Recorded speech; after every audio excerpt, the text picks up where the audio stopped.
আসসালামু আলাইকুম ওয়া রাহমাতুল্লাহি ওয়া বারাকাতুহু। মাইকের সাউন্ড কানে আসতে পারে, বক্সের সাউন্ডে আমরা অভ্যস্ত না। মাইকের সাউন্ড কানে, বক্সের সাউন্ড না, মাইকের সাউন্ড আসতে পারে।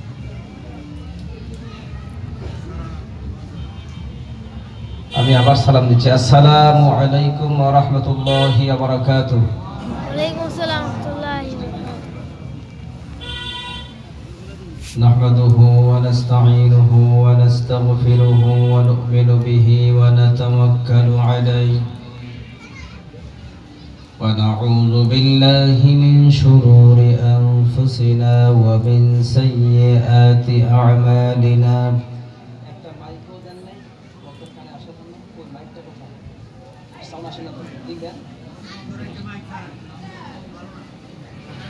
ومن يضلله فلا هادي له ونشهد أن لا إله إلا الله وحده لا شريك له ونشهد أن سيدنا وحبيبنا ومولانا محمدا عبده ورسوله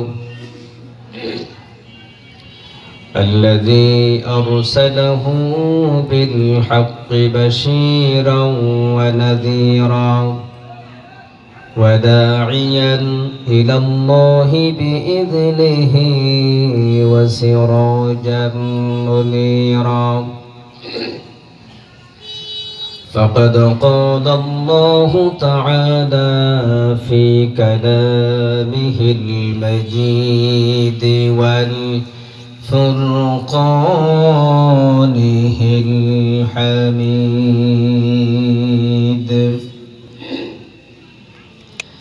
সবাই পড়ুন আউযু বিল্লাহি মিনাশ শাইতানির রাজীম বিসমিল্লাহির রাহমানির রাহিম ইকরা باسم ربك الذي خلق خلق الإنسان من علق اقرأ وربك الأكرم الذي علم بالقلم علم الإنسان ما لم يعلم وقال تعالى في موضع آخر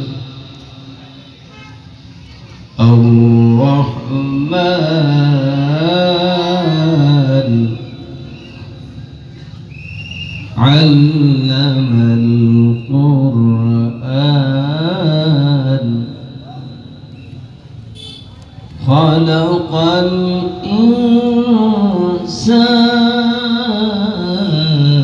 الإنسان علمه البيان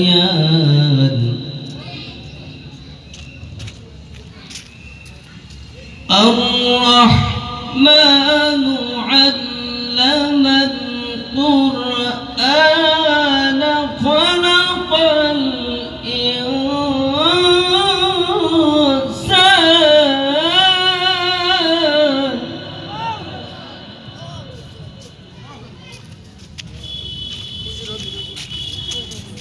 خلق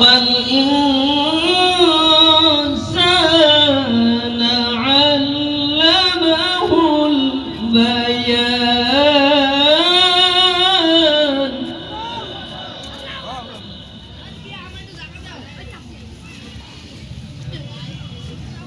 الشمس والقمر بحسبان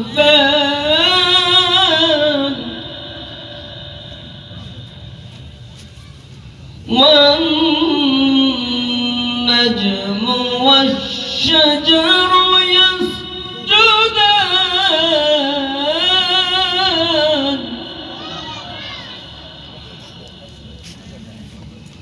صدق الله مولانا العظيم. وقال النبي صلى الله عليه وسلم من قرأ القرآن فاستظهره فحل حلاله وحرم حرامه أدخله الله الجنة وشفعه في 10 من أهل بيته كلهم قد وجبت لهم النار أو كما قال عليه الصلاة والسلام. وقال تعالى في شان حبيبه مخبرا وآمرا إن ملائكته يصلون على النبي يا أيها الذين آمنوا صلوا عليه وسلموا تسليما. اللهم صل على مولانا محمد وعلى آل سيدنا مولانا محمد. محبت زبان खुले जोरे शोरे पढ़ी अल्लाहुम्मा सल्ली अला مولانا محمد وعلى آل سيدنا مولانا محمد.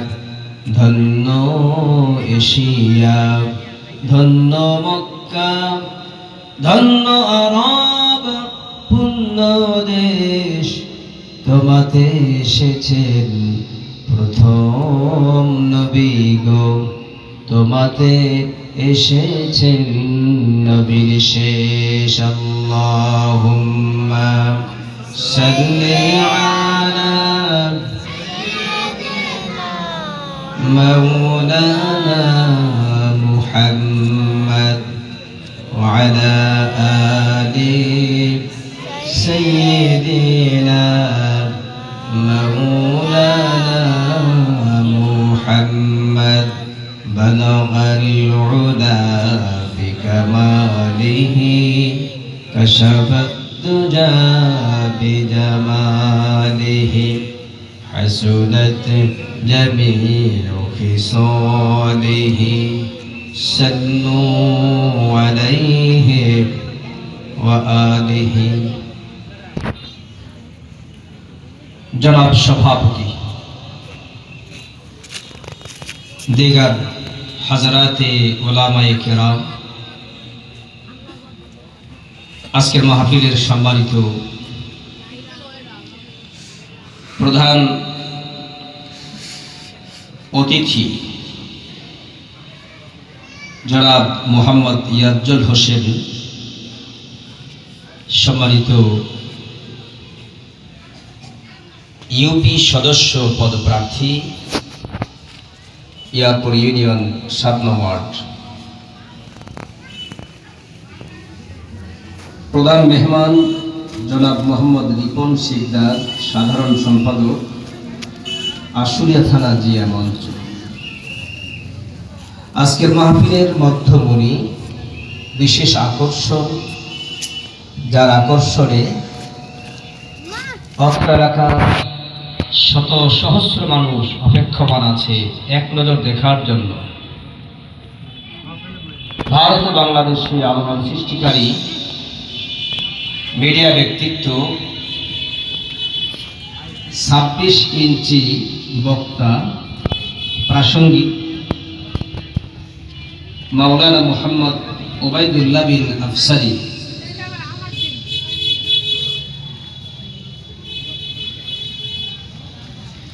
আল্লাহ পাক তার হায়াতে বরকত দিক, আমরা বলি আমিন।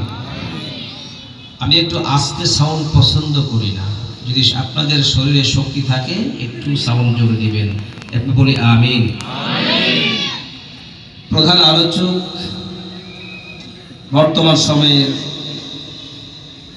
বিশেষ করে ভারতে আলোড়ন সৃষ্টিকারী আলহাজ মাওলানা মুফতি আতিক বিন আব্দুল রাজ্জাক, ইমাম, কেন্দ্রীয় ঈদগাহ মাঠ, মালদা, কলকাতা, ভারত। দুজন বক্তাই ভারতে আলোড়ন সৃষ্টিকারী। ইতিমধ্যেই তারা দুজন আমাদের মাহফিলের স্থানে তারা তাশরিফ এনেছেন, আমরা বলি আলহামদুলিল্লাহ। আল্লাহ পাক তাদের হায়াতে বরকত দান করুন, দ্বীনের খেদমতের জন্য আল্লাহ পাক হযরতদ্বয়কে কবুল করুন। তাদের এই খেদমত শুধু ইহজাগতিক উপকার নয়, পরকালেও যেন নাজাতের কারণ হয়ে যায়, আল্লাহ কবুল করুন, জোরে বলি আমিন। সম্মানিত সুধী মণ্ডলী, আমি আরো অনেকের নাম বলতে পারিনি, আরো আমন্ত্রিত বিশেষ অতিথিবৃন্দ, আমার সম্মুখে উপস্থিত সম্মানিত সুধী মণ্ডলী, পর্দা আড়ালে পরম শ্রদ্ধা মা এবং বোনেরা, আমি আমার অন্তঃস্থল থেকে আপনাদেরকে আবারও সালাম দিচ্ছি। আসসালামু আলাইকুম ওয়া রাহমাতুল্লাহ। এখানে অসংখ্য মানুষ চতুর্দিকে ঘোরাফেরা করছেন, কিন্তু সবার চাইতে সম্মানিত হলেন আপনারা যারা এই প্যান্ডেলে বসেছেন। আপনাদেরকে আল্লাহ পাক অসংখ্য মানুষের মধ্য থেকে বেছে নিয়ে তার এই কোরআনের জলসায় বসার জন্য আপনাদের কিসমতকে ধন্য করেছেন, লিস্টভুক্ত করেছেন। এতে আপনারা কি অল্প খুশি নাকি বেজার? এই খুশি কি অল্প না বেশি? তো জোরে সোরে একবার বলি আলহামদুলিল্লাহ। প্রিয় ভাই সব, আমি ভূমিকা লম্বা করব না। তো আমি আপনাদের সম্মুখে এই পৃথিবীতে প্রথম নাজিল হওয়া কোরআনের যে শব্দ এবং কোরআনের যে আয়াত এবং কোরআনের যে প্রথম 5টি আয়াত অবতীর্ণ হয়েছে, সেই 5টি আয়াত থেকে এর সঙ্গে সূরাতুর রহমানের কয়েকখানা আয়াত আমি তিলাওয়াত করেছি। নবীজির হাদিস থেকে একখানা হাদিস আমি বর্ণনা করেছি। এর আলোকে অল্প সময়ের মধ্যে আমি কিছু আলোচনা করার চেষ্টা করব ইনশাআল্লাহ। বিমাশিয়াতিল্লাহ ওয়া বিইذনিল্লাহি আলাইহি তাওয়াক্কালতু আলাল্লাহ। আল্লাহ পাক আমাদেরকে তৌফিক দিক, সবাই বলি আমিন। আমি অনুরোধ করব যারা বাহিরে বসে আছেন, বাহিরে দাঁড়িয়ে আছেন চায়ের আড্ডাখানায়, আপনারা প্যান্ডেলের ভিতরে চলে আসুন। তার কারণ হলো জান্নাতের ভিতরে আর বাহিরে পার্থক্য আছে না নাই? আছে না নাই? আজকে যারা বাহিরে ঘোরাফেরা করছেন, অথচ হাজার হাজার টাকা খরচ করে আপনাদের জন্য সুন্দর আয়োজন করা হয়েছে, প্যান্ডেল সাজানো হয়েছে, আপনারা এটাকে মোটেও গুরুত্বই দিলেন না। আপনারা যেমন গুরুত্ব দিবেন না, আল্লাহ পাকের ফেরেশতাও আপনাদেরকে গুরুত্ব দিবে না। অতএব আসুন, প্যান্ডেলে আসুন, বসুন, 2-4টি কথা শুনুন। আল্লাহ পাক এই কথাগুলোর দ্বারা আমাদের কিসমতকে সুন্দর করে দিতে পারেন। আল্লাহ পাক যেন সেটা কবুল করেন। জোরে সোরে একবার বলি আমিন। আমি আপনাদের সামনে যে অধ্যায় থেকে তেলাওয়াত করলাম, এই অধ্যায়ের নাম হচ্ছে জমাট বাঁধা রক্ত।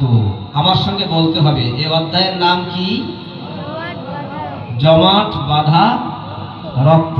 আমি বাংলায় বলেছি, এটা একটা অধ্যায়, নাজিলের দিক থেকে এটা প্রথম অধ্যায়, আর এর অর্থ হচ্ছে জমাট বাঁধা রক্ত। যদিও কোরআনের সিরিয়াল বাই সিরিয়াল এটাকে সন্নিবেশিত করা হলো, সেই তালিকায় প্রথম অধ্যায় হলো সূরাতুল ফাতিহা, কিন্তু নাজিলের দিক থেকে প্রথম অধ্যায় হলো কোরআনের, সেই অধ্যায়ের নাম কি? জমাট বাঁধা রক্ত। আর এটার আরবি হলো আল আলাক। জোরে বলুন কি? আরে জোরে বলুন না, আর জোরে বলুন। আল আলাক, সূরাতুল আলাক এর প্রথম 5 আয়াত আমি তেলাওয়াত করেছি। এ সম্পর্কে আমি কথা বলবো ইনশাআল্লাহ।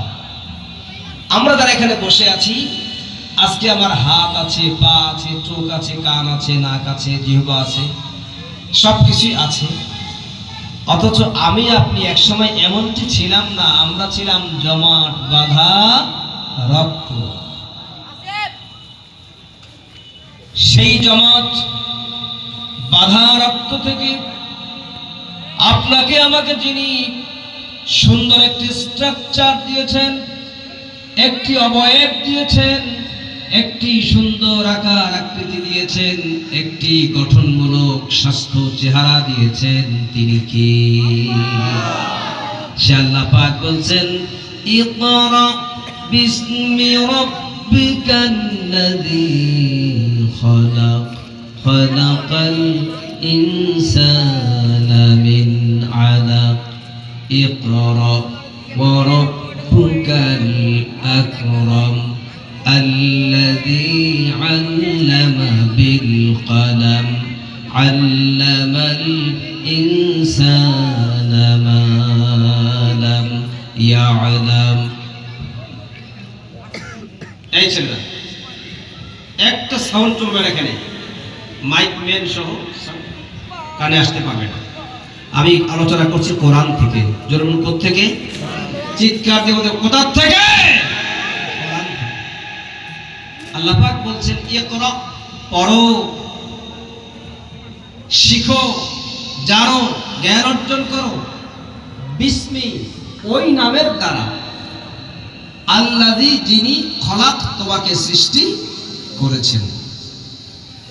তাহলে আদম আলাইহিস সালাম থেকে শুরু করে এই পৃথিবীতে সর্বশেষ যে ব্যক্তি আগমন করবে, তামাম পৃথিবীর সমস্ত মানুষের জন্য নামে শিক্ষা করা ফরজ। পড়ো তোমার রবের নামে, যিনি তোমাকে সৃষ্টি করেছেন। এই কথার দ্বারা একটি মাসআলা আমরা পেয়ে গেলাম। এই মাসআলা পরিবর্তন করতে পারে এমন কোন শিক্ষকের জন্ম পৃথিবীতে হয় নাই। এই মাসআলা পরিবর্তন করে ভিন্ন মাসআলা রূপান্তর করবে এমন ক্ষমতা পৃথিবীর কারো নাই। অতএব পৃথিবীতে যত মানুষ হিসেবে এই পৃথিবীতে জন্মগ্রহণ করেছে, মানুষ এসেছে, সব মানুষের জন্য আল্লাহর নামের শিক্ষা করা ফরজ। সকল মানুষের জন্য। আমি কিন্তু সকল মুসলমানের জন্য বলি নাই, ঠিক কিনা?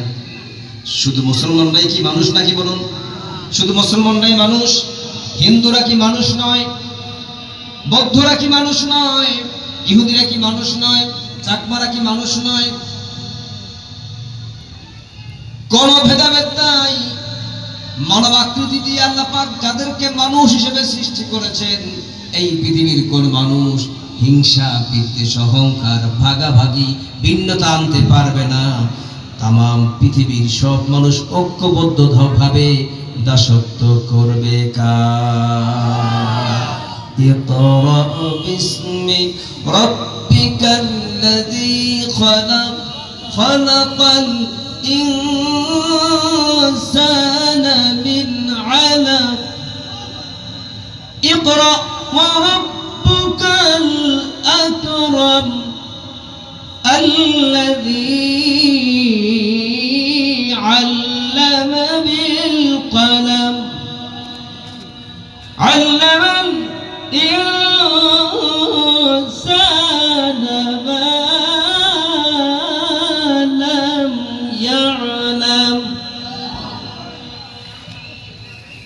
পড়ো তোমার রবের নামে, যিনি তোমাকে সৃষ্টি করেছেন, যিনি তোমাকে সৃষ্টি করেছেন জমাট বাঁধা রক্ত থেকে। পড়ো সেই জমাট বাঁধা রক্ত থেকে যিনি তোমাকে সৃষ্টি করেছেন, আকৃতি দিয়েছেন, সুসংগঠিত করেছেন, সেই রবের নামে পড়ো। তিনি মহান, সম্মানিত। অপমান লাঞ্ছনা তার জন্য শোভা পায় না, তিনি সম্মানিত। ইকরা ওয়া রাব্বুকাল আকরাম আল্লাযী আল্লামা বিল কলম, যিনি শিক্ষা দিয়েছেন মানুষকে কিসের মাধ্যমে? কলমের মাধ্যমে। কিসের মাধ্যমে? জোরে বলুন, কিসের মাধ্যমে? আল্লাযী আল্লামা বিল কলম, যিনি মানুষকে শিক্ষা দিয়েছেন কলমের মাধ্যমে। ভালো করে খেয়াল করে শুনুন, কলমের মাধ্যমে শিক্ষা দেওয়ার এই কথাটা বলার উদ্দেশ্য হলো, কলম কাগজের লেখা পড়া ছাড়া মানুষের শিক্ষাগত যোগ্যতার ডেজিগনেশন পরিবর্তন করার আর কোনো মাধ্যম নাই। আছে নাকি? আপনি কতটুকু জানেন, কতটুকু পারেন, কতটুকু বুঝেন, এটার প্রমাণ দেওয়ার জন্য কাগজ কলমের প্রমাণ দরকার আছে না নাই? গুরুর কাছ থেকে কি শুনেছে, গুরু কি দেখালো? আকাশে কে উড়ে যাচ্ছে, বাতাসে কে ভেসে যাচ্ছে, কোথায় গুরুর ইশারায় চাঁদ দুটুকরো হয়ে গেল বা জমিনটা ফেটে গেল, এই সমস্ত অলিখিত শিক্ষা দিয়ে মানুষকে কি সঠিক মূল্যায়ন করা সম্ভব হয়?